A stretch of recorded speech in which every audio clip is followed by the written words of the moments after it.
USA Iran வார்ல யுஎஸ்ஏக்காக இந்த உலகம் ஃபுல்லா டெப்ளாய் பண்ண யுஎஸ் ட்ரூப்ஸ்லாம் அப்படியே இருங்க.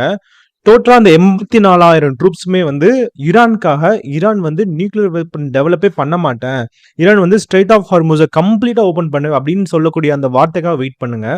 அப்படி 2 வார்த்தைல அவர் சொல்லலைன்னா, கம்ப்ளீட்டா அந்த நாட்டுல இருக்க மக்கள் எல்லாத்தையும் நரகத்துக்கே அனுப்பிறலாம் அப்படின்னு சொல்லிட்டு யுஎஸ்ஏவோட பிரசிடென்ட் டொனால்ட் ட்ரம்ப் சொல்லியிருக்காரு.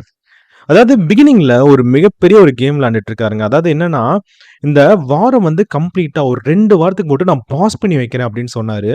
அந்த பாஸ் பண்ணி வைக்கிறேன் அப்படின்னு சொல்றப்ப என்ன ஆச்சுன்னா வந்து, நான் 10 பாயிண்ட்ஸ் அஜெண்டா ஈரான் வந்து 10 பாயிண்ட்ஸ் அஜெண்டான்னு ஒண்ணு குடுத்திருந்தாங்க. அதாவது சமர்ப்பிச்சாங்க. இந்த 2 பேருக்கும் நடுவுல வந்து ஒரு புரோக்கரேஜ் பண்ணது, நான் ஆல்ரெடி சொல்லியிருந்த மாரி பாகிஸ்தானோட பிரைம் மினிஸ்டர் ஷெபாஸ் ஷெரீப் அப்படின்றவரு.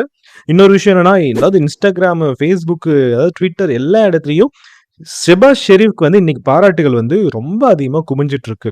அதாவது ஒரு டெரர் கண்ட்ரி, இந்த உலகத்தால ஒதுக்கி விடப்பட்ட கண்ட்ரி அப்படின்னு சொன்ன ஒரு கண்ட்ரி, இன்னைக்கு திரும்பவும் ஒரு உலக மேடையில வந்திருக்கு. நான் ஆல்ரெடி இதுக்கு ஒரு ஷார்ட்ஸும் போட்டிருந்தேங்க.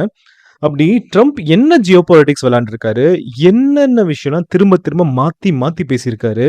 உண்மையாலுமே ஈரானை ஹெல்லுக்கு அனுப்பதான் செய்வாரா?